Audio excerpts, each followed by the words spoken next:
Assalamualaikum warahmatullahi wabarakatuh. Salam sejahtera bagi kita semua. Semoga dalam keadaan sehat walafiat dan tetap semangat dalam menjalani ibadah bulan suci Ramadan kita tahun 1441 Hijriah. Mudah-mudahan ini menjadi ladang amal bagi kita semua. Baik anak-anak Bapak, di dalam video pembelajaran ini kita akan lanjutkan materi kita yang sebelumnya kita sudah bahas dalam video sebelumnya.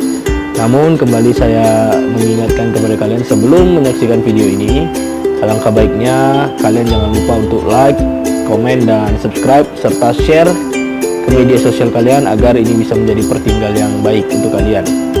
Baik anak-anak Bapak, sebelum memulai pelajaran, alangkah baiknya kita berdoa terlebih dahulu menurut agama dan kepercayaan kita masing-masing. Berdoa, dimulai. Selesai. Baik anak-anak, nanti silakan diisi absennya yang akan saya jalankan via WhatsApp. Baik anak-anak, sebelum memulai pelajaran juga, alangkah baiknya untuk menanamkan jiwa nasionalisme dalam diri kita. Kita mari bersama-sama menyanyikan salah satu lagu wajib nasional yang akan saya pimpin, yaitu adalah Satu Nusa Satu Bangsa. Satu nusa, satu bangsa, satu bahasa kita. Tanah air pasti jaya untuk selama-lamanya. Indonesia pusaka, Indonesia tercinta, nusa bangsa dan bahasa kita bela bersama. Baik anak-anak Bapak, langsung saja kita akan lanjutkan materi kita. Hari ini saya akan memberikan materi untuk kelas 10 baik SMA maupun SMK. Baik, silakan kamu buka kembali buku paket kamu ya. Minggu lalu kita sudah membahas mengenai wawasan Nusantara, definisi secara luas. Kemudian pada pertemuan hari ini kita akan lanjutkan materi kita, yaitu mengenai fungsi wawasan Nusantara. Tapi sebelum kita lanjut materi, saya akan coba taruh gitar saya di sini dulu untuk memudahkan kita dalam belajar. Baik anak-anak, silakan dibuka bukunya mengenai fungsi wawasan Nusantara. Ya, kita lihat di sana. Fungsi wawasan Nusantara antara lain yang pertama itu adalah wawasan Nusantara sebagai konsepsi ketahanan nasional. Artinya ketika bicara wawasan Nusantara, kita akan berbicara bagaimana ketahanan bangsa kita, terutama terhadap ancaman-ancaman yang datang dari dalam maupun dari luar. Tentu dengan kita memahami definisi wawasan Nusantara ya, yang nantinya berbicara tentang berbagai macam suku ya, mengenal identitas, mengenal kebudayaan, mengenal jati diri, tentu ini akan menjadi poin penting bagi kita dalam upaya menjaga ketahanan ya bagi suatu negara, khususnya Indonesia. Kemudian kita lihat yang kedua ada wawasan Nusantara sebagai wawasan pembangunan, mempunyai cakupan kesatuan politik, kesatuan ekonomi, sosial, ekonomi, pertahanan, dan keamanan. Di sini saya ambil kata kuncinya saja, ya, yaitu wawasan Nusantara sebagai wawasan pembangunan. Ya, ketika berbicara pembangunan, kita melihat ya pemerintah saat ini sangat gencar melakukan yang namanya pembangunan nasional di berbagai daerah. Ya, ada beberapa program pemerintah yang saat ini cukup populer, yaitu ada program RPJMN, yaitu Rencana Pembangunan Jangka Menengah Nasional. Artinya pemerintah mencanangkan bagaimana pembangunan Indonesia ini tidak hanya terpusat di Pulau Jawa saja, tetapi kini lebih merata, dimulai dari daerah-daerah terpencil seperti Papua dan lain sebagainya. Jadi tidak lagi pembangunan itu hanya terpusat di perkotaan saja, ya di pedesaan juga harus diperhatikan agar tidak timbul yang namanya kecemburuan sosial.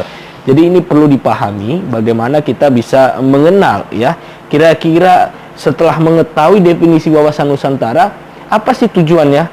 Ya, tidak mungkin kita akan lanjut materi kita mengenai salah satunya itu tujuan wawasan Nusantara. Ya, tadi kita bahas mengenai fungsi. Ya, kita bicara tujuan. Sebenarnya fungsi dan tujuan ini dua hal yang hampir berdekatan. Namun ada beberapa perbedaan di sini kita akan lihat ya. Tujuan wawasan Nusantara yang pertama, tujuan nasional dapat dilihat dalam pembukaan UUD 1945.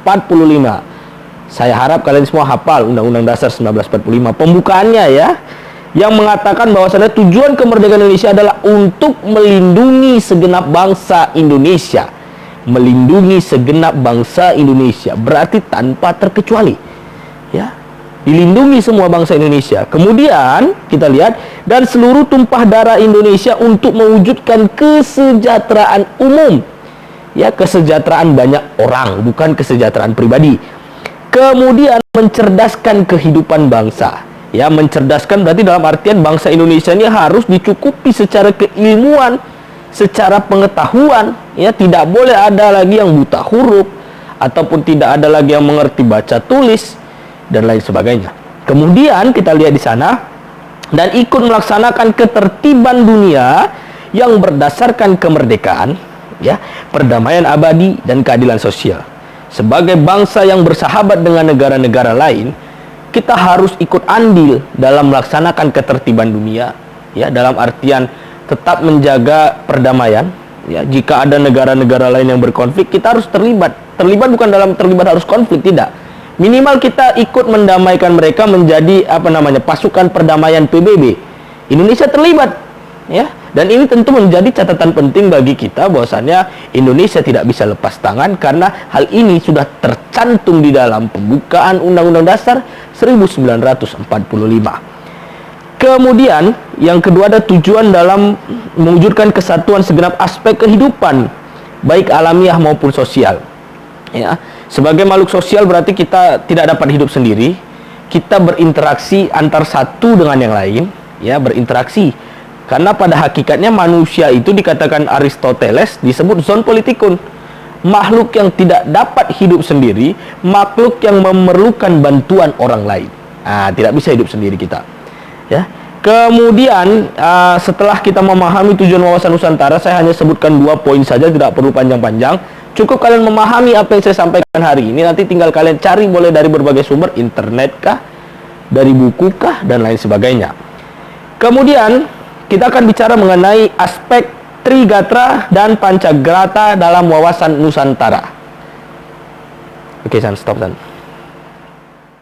Akan lanjut materi kita mengenai salah satunya itu tujuan wawasan Nusantara. Ya, tadi kita bahas mengenai fungsi. Ya, kita bicara tujuan. Sebenarnya fungsi dan tujuan ini dua hal yang hampir berdekatan. Namun ada beberapa perbedaan di sini kita akan lihat ya. Tujuan wawasan Nusantara yang pertama, tujuan nasional dapat dilihat dalam pembukaan UUD 1945.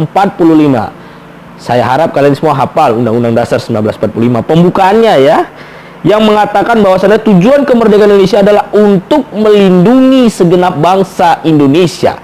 Melindungi segenap bangsa Indonesia berarti tanpa terkecuali. Ya.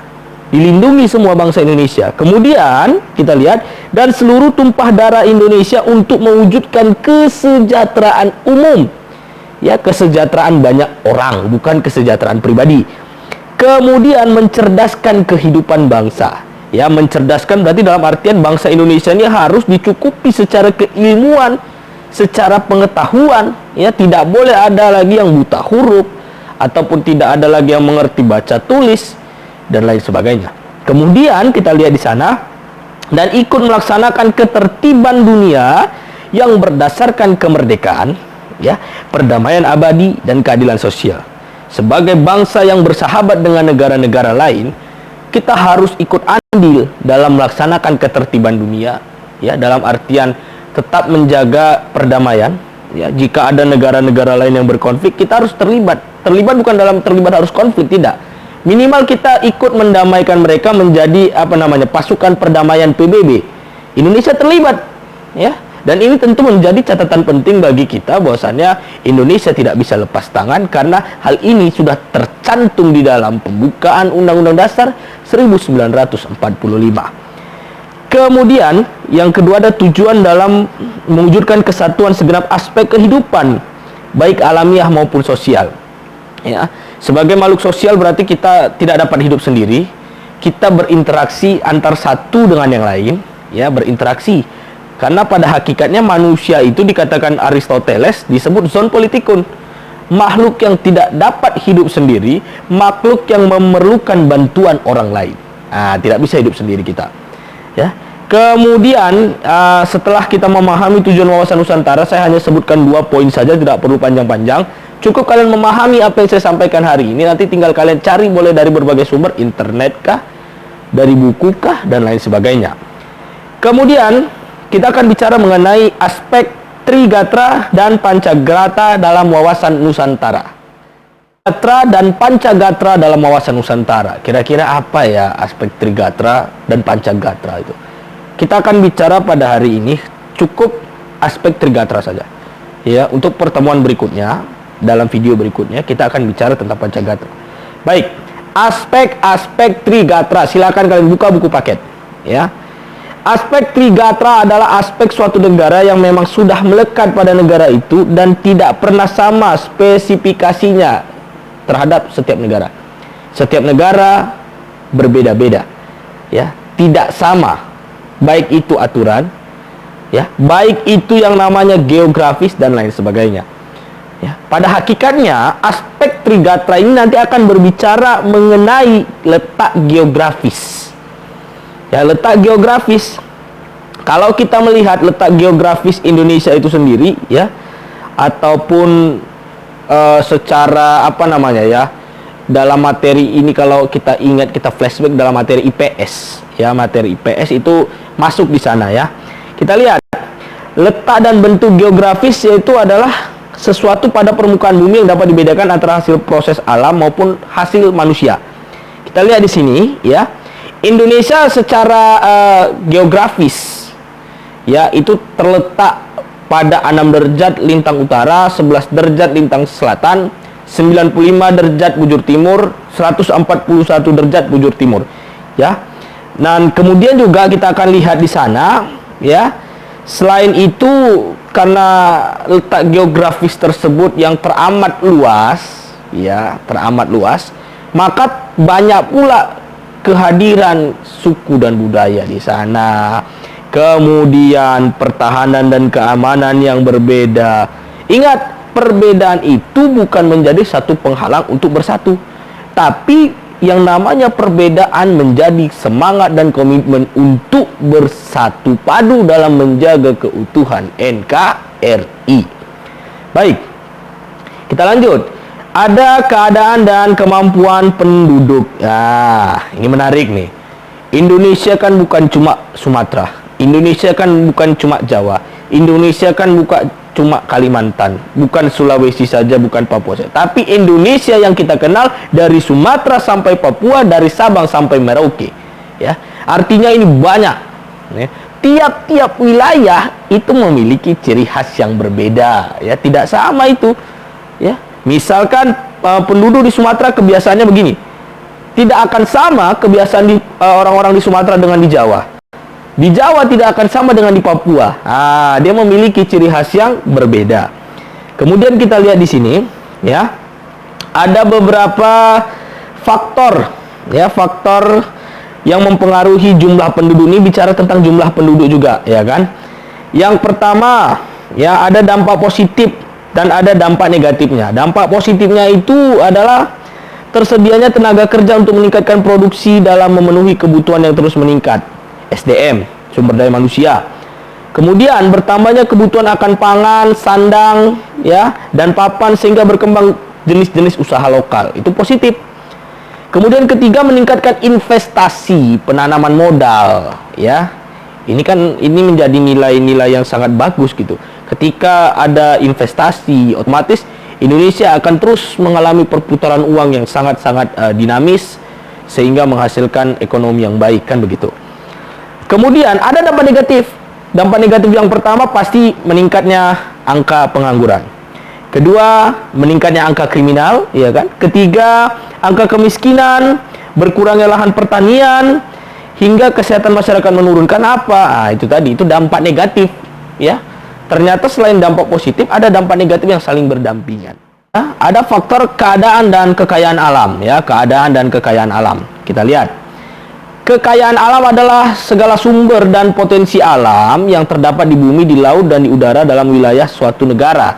Artinya setiap negara, bukan cuma Indonesia nih, negara Malaysia, negara Brunei, negara Timur Leste, negara Amerika, negara Singapura, memiliki kekayaan alam yang berbeda. Tak usah kita bicara negara, bicara wilayah saja. Di Sumatera, ya mungkin terkenal dengan sawit, Sumatera Utara khususnya. Pergi ke Aceh terkenal dengan kopi, ya.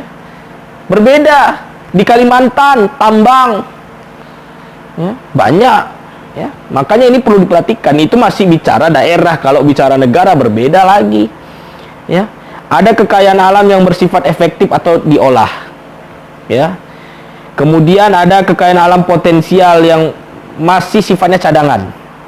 Kemudian ada kekayaan alam yang dapat diperbarui, hingga ada kekayaan alam yang tidak dapat diperbarui. Jadi saya pikir inilah yang menjadi pemahaman kita mengenai aspek-aspek, ya, aspek Trigatra, khususnya aspek Trigatra. Nanti pada pertemuan selanjutnya kita akan bicara tentang aspek Pancagatra, ya. Jadi tugas kamu untuk pertemuan kali ini seperti biasa, silakan kamu jawab beberapa pertanyaan saya di kolom komentar di bawah ini, ya. Di video YouTube saya, kamu sebutkan identitas kamu, nama, misalkan nama saya Rudi, kelas 10 pemasaran dari SMK ABC, misalkan seperti itu. Dibuat, kemudian langsung jawabannya. Pak, tidak bisa saya menjawab di kolom komentar. Ya tidak bisa kalau kamu belum mendaftar terlebih dahulu. Jadi caranya bagaimana? Daftar dulu. Ya, daftar dulu di akun YouTube, ya, nanti kamu bisa komen, ya. Jadi kita belajar sangat menyenangkan, ya, belajar sangat menyenangkan, tidak perlu kamu bersusah payah atau apa, cukup nanti kamu ketik dari ponsel kamu bisa memahami dari berbagai sumber yang ada. Namanya juga pembelajaran daring secara online, otomatis menggunakan sistem secara online juga. Baik, adapun tugas yang perlu saya kasih yang pertama, ya, kamu jawab, jelaskan, ya, jelaskan hakikat wawasan Nusantara. Hakikat wawasan Nusantara. Kemudian yang kedua, tuliskan tujuan arah pandang wawasan Nusantara. Kemudian yang ketiga, jelaskan fungsi wawasan Nusantara secara umum. Kemudian yang keempat, tuliskan tujuan wawasan Nusantara. Baik, sekedar situ saja soal latihan yang saya berikan. Ini sebagai bahan evaluasi kita. Mohon dikerjakan karena ini akan menjadi nilai, ya, bagi kamu nanti di akhir semester, diakumulasikan, digabungkan. Ya, artinya kamu yang menentukan nilai kamu seperti apa. Dan tetap semangat dalam belajar online ini. Kita buat dalam suasana yang menyenangkan. Terima kasih telah menyaksikan video ini. Sekali lagi jangan lupa like, komen, dan subscribe, dan klik tombol lonceng agar kamu tidak ketinggalan video berikutnya. Jangan lupa share juga di media sosial kamu agar orang-orang lain juga bisa mendapatkan manfaat dari video pembelajaran yang saya buat ini. Demikian, assalamualaikum warahmatullahi wabarakatuh.